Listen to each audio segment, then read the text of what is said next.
Hi అందరికీ. పాతకాలం పద్ధతిలో టమాటా చారు దప్పటం ఎలా చేయాలో వీడియోలో చూద్దాము. బ్యాచిలర్స్ అయినా బిగినర్స్ అయినా ఈజీగా చేసుకోవచ్చండి. సో ఇక ప్రాసెస్లోకి వెళ్తే ముందుగా అయితే టమాటా చారు దప్పటం కోసం టమాటాలు తీసుకొని మంచిగా క్లీన్గా కడుక్కోవాలి. కడుక్కున్న తర్వాత ఒక గిన్నె తీసుకొని మన గిన్నెలో అయితే ఇలా 4 ముక్కలుగా కట్ చేసుకొని వేసేసుకోవాలన్నమాట. టమాటా ముక్కలను అయితే టమాటా ముక్కల్ని వేసుకున్న తర్వాత ఒక 2 గ్లాసుల నీళ్లు పోసుకొని ఒక స్పూన్ ఉప్పు వేసుకొని స్టవ్ ఆన్ చేసుకొని మనము గిన్నె పెట్టేసుకోవాలన్నమాట. ఒక అర్ధగంట సేపు మంచిగా ఉడకనివ్వాలి. మెత్తగా ఉడకనివ్వండి, కచ్చపచ్చ కాకుండా మెత్తగా ఉడికించుకోవాలి. ఆ లోపు మనము ఇక్కడ ఒక ఉల్లిగడ్డ, 3 పచ్చిమిర్చీలు, అలాగే కరివేపాకు ఒక 2 రెమ్మలు తీసుకొని కడుక్కొని ప్లేట్లో అయితే పెట్టేసుకోవాలి. అన్నీ కడుక్కున్న తర్వాత మనమైతే ఫస్ట్ ఉల్లిగడ్డను అయితే కట్ చేసుకోవాలన్నమాట. సో మంచిగా ఒక పెద్ద పెద్ద ముక్కల్లాగానే కట్ చేసుకొని ప్లేట్లో అయితే పెట్టేసుకోవాలి. అలాగే అడ్డం కట్ చేసుకోండి పచ్చిమిర్చి ముక్కలను అయితే. సో ఆ లోపు అయితే మనము ఇక్కడ ఉల్లిపాయలు, పచ్చిమిర్చి, కరివేపాకు కట్ చేసుకునే లోపు టమాటా చారు అయితే మెత్తగా ఉడికిపోతుంది.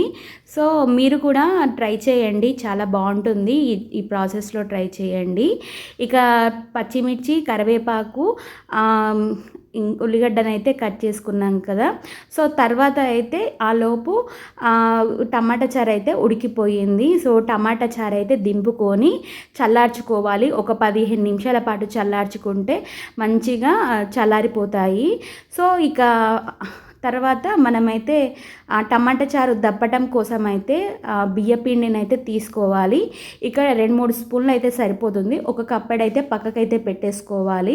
15 నిమిషాల పాటు మంచిగా చల్లారించిన తర్వాత మనము టమాటా చారుని అయితే మంచిగా పిసుకోవాలన్నమాట.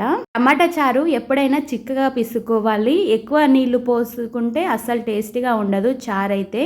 సో చిక్కగా మంచిగా కొన్ని నీళ్లు పోసుకొని ఒక 5 నిమిషాల పాటు మంచిగా పిసుక్కోవాలి. పిసుక్కొని మనమైతే కొద్దిగా నీళ్లు పోసుకుంటూ చారునైతే తీసుకోవాలన్నమాట. సో అందులో ఉన్న తొక్కు ఉంటుంది కదా అండి టమాటా చారు, అవి అన్నీ పడేయకుండా కొన్ని ఉంచుకోండి, బాగుంటుంది. సో చారులో అయితే వేసేసుకోవాలి. తర్వాత స్టవ్ ఆన్ చేసుకొని అదే గిన్నె పెట్టుకొని ఒక 2 పావుల నూనె పోసుకున్న తర్వాత నూనె బాగా హీట్ అయ్యాక జీలకర్ర ఆవాలు వేసుకోవాలన్నమాట. జీలకర్ర ఆవాలు వేసుకున్న తర్వాత ఉల్లిపాయలు మనం కట్ చేసి పెట్టుకున్న ఆనియన్స్ వేసుకోవాలి.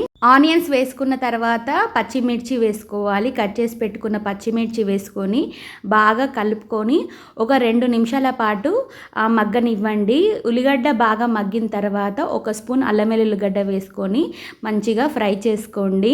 ఎచ్చిపెచ్చి ఉండొద్దు, కొంచెం ఎర్రగా అయ్యేంత వరకు, ఉల్లిగడ్డ ఎర్రగా అయ్యేంత వరకు ఉడికించుకోవాలన్నమాట. సో పచ్చిమిర్చి, ఉల్లిగడ్డ, కరివేపాకు, అల్లం వెల్లుల్లిగడ్డ మంచిగా ఉడికిన తర్వాత మనమైతే ఒక టీ స్పూన్ పసుపు అయితే యాడ్ చేసుకోవాలి.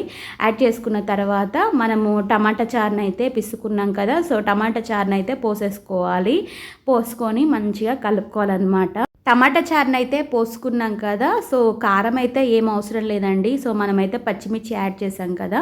సో ఒక టేబుల్ స్పూను ఉప్పు అయితే యాడ్ చేసుకోండి. మనం ఫస్ట్లో అయితే ఉప్పు అయితే యాడ్ చేసాం కదా. సో ఇక్కడ మనం కొద్దిగా ఉప్పు అయితే టేస్ట్కి సరిపోదు, కొద్దిగా ఉప్పు అయితే యాడ్ చేసుకోవాలి. మూత పెట్టుకోండి. సో మంచిగా చారు అయితే మసలేలోపు మనం ఇక్కడ ఒక 2 టేబుల్ స్పూన్ అది బియ్యపిండిని అయితే తీసుకొని కొద్దిగా వాటర్ పోసుకొని మంచిగా ఉండలు లేకుండా అయితే కలుపుకోవాలి. వీడియోలో చూపెట్టేటట్టు బియ్యపిండి అండి మెయిన్ ఇక్కడ దప్పడం కోసం అయితే. సో ఎప్పుడు చారు కాకుండా దప్పటం లాగా చేసుకుంటే ఈ వర్షాకాలంలో కూడా సో నోటికి తినబుద్ధి అవుతుందన్నమాట. సో వర్షాలు పడుతుంటాయి, చల్ల గాలికి పిల్లలు కూడా ఇష్టంగా తింటారనమాట. సో ఇక్కడ బియ్యపిండిని అయితే ఇలా ఈ విధంగా అయితే మంచిగా కలుపుకోవాలి ఉండలు కట్టకుండా. తర్వాత చారు అయితే చూడండి ఇక్కడ మసిలిపోతుంది. తర్వాత మనం కలిపి పెట్టుకున్న బియ్యపిండిని అయితే పోసేసుకోవాలన్నమాట. సో కలుపుకుంటూ గరిటె పట్టుకొని పోసుకుంటూ ఇట్లా మనం గరిటెతోని తిప్పుకోవాలి. ఉండలు లేకుండా వస్తుంది అనమాట చారు అయితే. సో వెంటనే పోసుకుంటే ఉండలు గడ్డలు అయిపోతుంది. సో ముందుగా అయితే ఇట్లా గరిటె పట్టుకొని తిప్పుకుంటూ పోసుకోవాలన్నమాట చారునైతే, బియ్యపిండినైతే. సో చూడండి మంచిగా ఉండలు లేకుండా కలిసిపోయింది చారులో బియ్యపిండి అయితే. తర్వాత కొత్తిమీర ఉంటే కొత్తిమీర కూడా యాడ్ చేసుకోండి ఫ్లేవర్ కోసము. కొత్తిమీర వేసుకున్న తర్వాత ఒక 10 నిమిషాల పాటు మంచిగా ఉడకనివ్వండి. ఉడికిన తర్వాత దింపుకుంటే టేస్టీ టమాటా చారు దప్పటం అయితే రెడీ అయిపోతుంది. చాలా అంటే చాలా సింపుల్ ప్రాసెస్, చాలా ఈజీగా ఉంటుంది. సో మీరు కూడా ఒక్కసారి ట్రై చేయండి ఈ ప్రాసెస్లో. ఇక ఉప్పు సరిపోతే ఉప్పు కూడా యాడ్ చేసుకోండి. కొద్దిగా ఉప్పు అయితే పట్టింది. కారం అయితే ఏం అవసరం లేదండి. కారం మనం పచ్చిమిర్చి వేసాం కదా, కారం అయితే ఏం అవసరం లేదు. సో చూడండి, దప్పడం అయితే రెడీ అయిపోయింది, టమాటా చారు దప్పటము. ఇప్పుడు టమాటా చారు చేసుకుంటున్నారు కానీ మన చిన్నప్పటి రోజులలో దప్పటం అయితే ఎక్కువ తినేవాళ్ళము. మీకెంతమందికి దప్పటం ఇష్టమో తప్పకుండా కామెంట్ చేయండి. సో మరిన్ని వీడియోస్ కోసం మన ఛానల్ని అయితే సబ్స్క్రైబ్ చేసుకోండి, సపోర్ట్ చేయండి. ఉంటాను, నెక్స్ట్ వీడియోలో కలుద్దాం.